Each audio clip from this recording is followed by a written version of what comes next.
Chapter 3.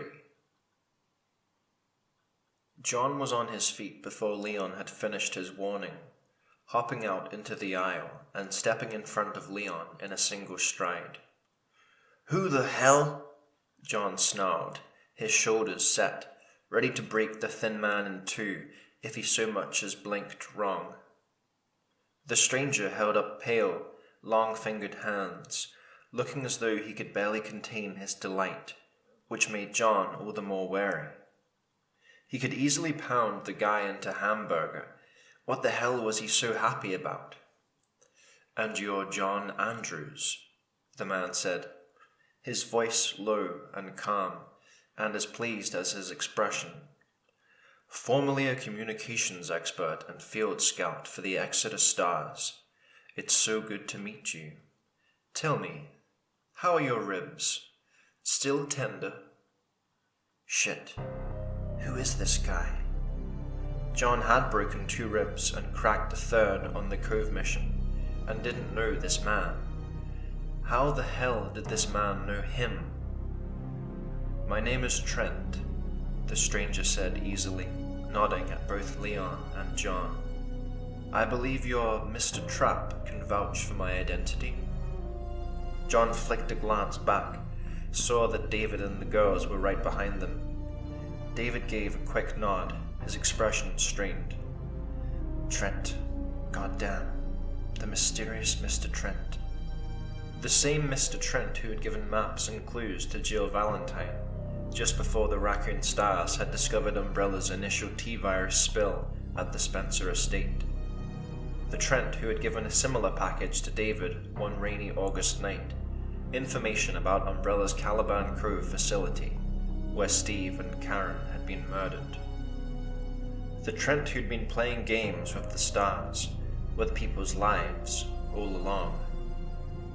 Trent was still smiling, still holding his hands up. John noticed a black ring made out of stone on one slender finger, the only affectation that Mr. Trent seemed to have. It looked heavy and expensive. "So what the hell do you want?" John growled. He didn't like secrets or surprises, and he didn't like the fact that Trent seemed totally unimpressed by his formidable size. Most people backed down when he got in their face. Trent seemed amused. "Mr. Andrews, if you please." John didn't move, glaring into Trent's dark, intelligent eyes.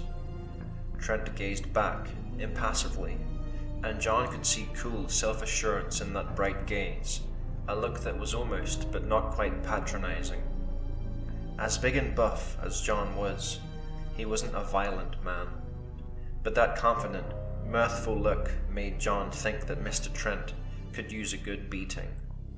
Not by him, necessarily, but by someone. How many people have died just because he decided to stir things up a little? "It's all right, John," David said quietly. "I'm sure that if Mr. Trent meant us harm, he wouldn't be standing here introducing himself." David was right, whether John liked it or not. He sighed inwardly and stepped aside, but decided that he definitely didn't like it. From what little he knew about the man, he didn't like it at all. "Gonna be watching you, friend." Trent nodded as though there had never been any question and walked past John, smiling at all of them. He motioned for them to sit in the seats on one side of the cabin. He took off his trench coat and put it aside, moving slowly and carefully, obviously aware that any sudden moves could be detrimental to his health. Beneath the coat, he wore a black suit, black tie, and shoes. John didn't know clothes, but the shoes were Asante.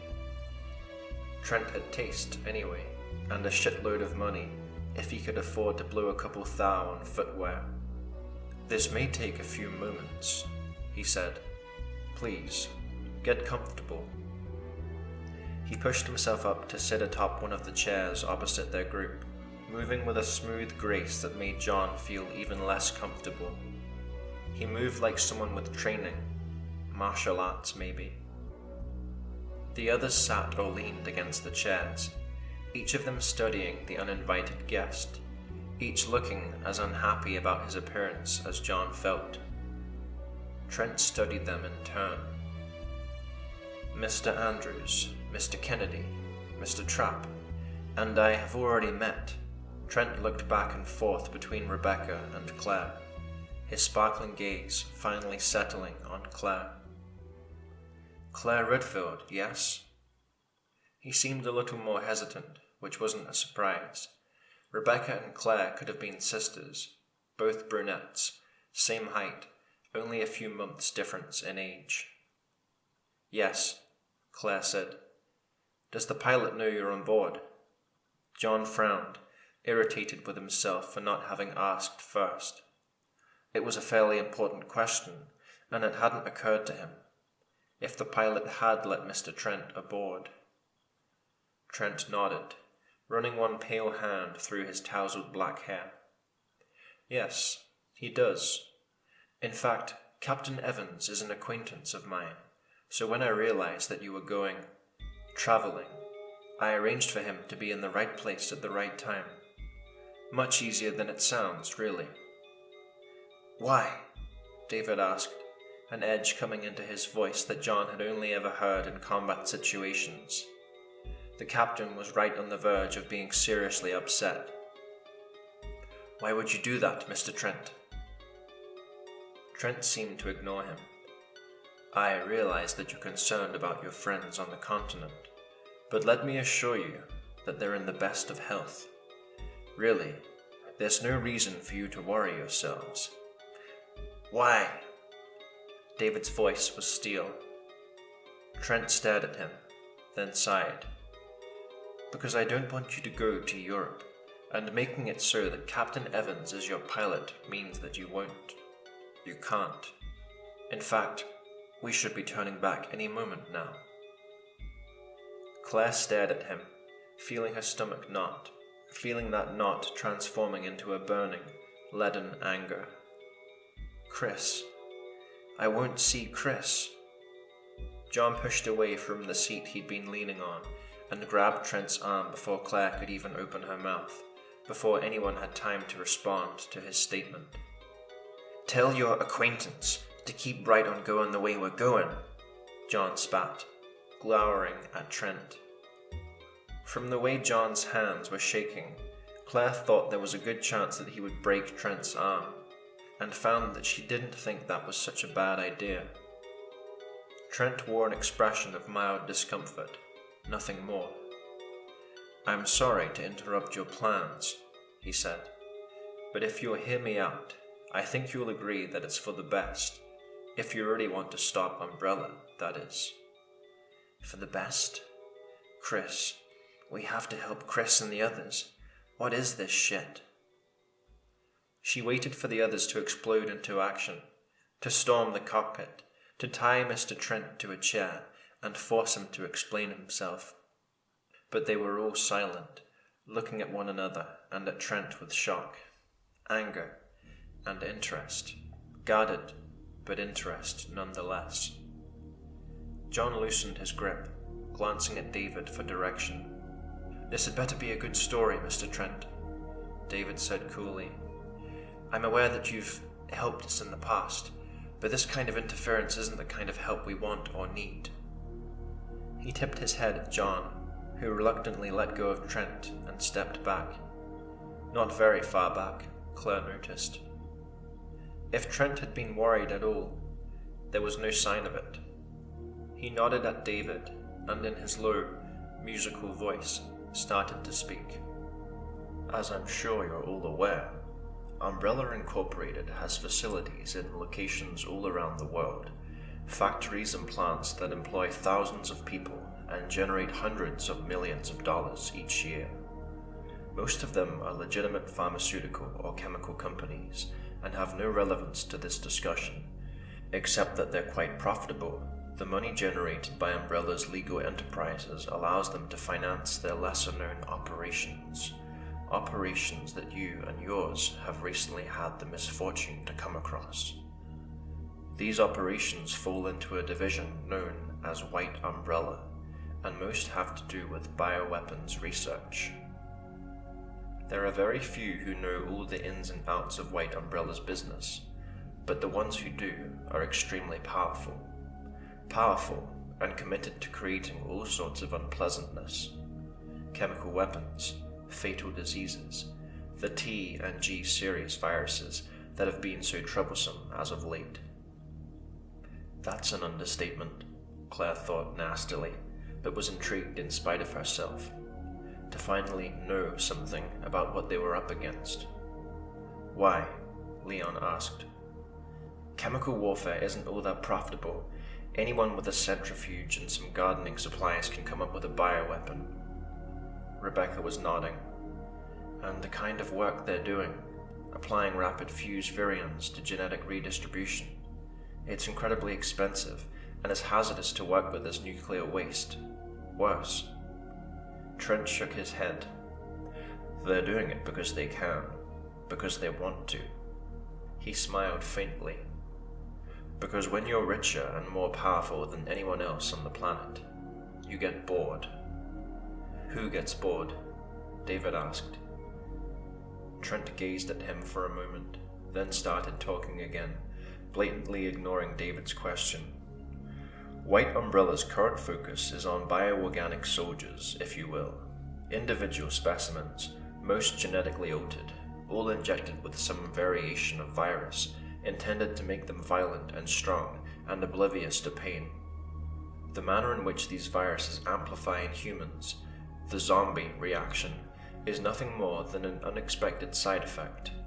The viruses Umbrella creates are designed for non-human use, at least at this point. Claire was interested, but she was also getting impatient. So when do we get to the part about why you're here? Why you don't want us going to Europe? She asked, not bothering to keep the anger out of her voice. Trent looked at her, his dark eyes suddenly sympathetic, and she realized that he knew why she was angry, that he knew all about her reasons for wanting to go to Europe. She could see it in the way he gazed at her, his eyes telling her that he understood, and she suddenly felt deeply uneasy. He knows everything, doesn't he? All about us. Not all of the White Umbrella facilities are the same, he continued. There are some that deal strictly with data, some only with the chemistry, some where specimens are grown or surgically pieced together, and a very few where these specimens are tested. And that brings us to why I'm here, and why I'd rather you postponed your plans. There's an Umbrella testing facility about to go online in Utah, just north of the Salt Flats. Right now, it's staffed by a very small crew of technicians and specimen handlers, and is scheduled to become fully operational in about 3 weeks. The man overseeing the final preparations is one of White Umbrella's key players, a man named Reston. The job was supposed to have been handled by another fellow, a despicable little man by the name of Lewis, but Mr. Lewis had an unfortunate and not entirely unplanned accident, and now Reston is in charge. And because he is one of the very important men behind White Umbrella, he has, in his possession, a little black book. There are only 3 of these books, and the other 2 would be nearly impossible to get hold of. So what's in it? John snapped. Get to the point. Trent smiled at John as if he had asked politely. Each book is a kind of master key. Each has a complete directory of codes used to program every mainframe in every White Umbrella facility. With that book, one could conceivably break into any lab or test site and access everything from personnel files to financial statements. They will change the codes once the book is stolen, of course, but unless they want to lose everything they've stored, it will take them months. No one spoke for a moment, the only sound that of the plane's insistent hum. Claire looked at each of them, saw the thoughtful expressions, saw that they were seriously considering Trent's implied proposal, and realized that it had just become highly unlikely that they would be going to Europe after all. But what about Chris, and Jill, and Barry? You said they were okay. How do you know that? Claire asked, and David could just hear the barely hidden desperation. "It would take a very long time to explain how I come by my information," Trent said smoothly. "And while I'm certain you don't want to hear this, I'm afraid you'll just have to trust me. Your brother and his companions are in no immediate danger. They don't need you at the moment. But the opportunity to get Reston's book, to get into that lab, will be gone in less than a week. There's no security detail right now. Half the systems aren't even running. And as long as you stay away from the test program, there are no creatures to contend with." David wasn't sure what to think. It sounded good. It sounded like exactly the opportunity they'd been hoping for. But then, so had Caliban Cove. So had a lot of things. "And as for trusting Mr. Trent, what's your stake in this?" David asked. "Why do you want to hurt Umbrella?" Trent shrugged. "Call it a hobby." "I'm serious," David said. "So am I," his eyes still dancing with that twinkling humor. David had only seen him once before, hadn't exchanged more than a dozen words, but Trent seemed just as strangely happy now as he had then. Whatever it was that made him tick, it was certainly bringing him a lot of pleasure. "Why have you been so cryptic?" Rebecca asked, and David nodded, saw that the others were doing the same. "The stuff you gave to Jill, and to David, before, all riddles and clues.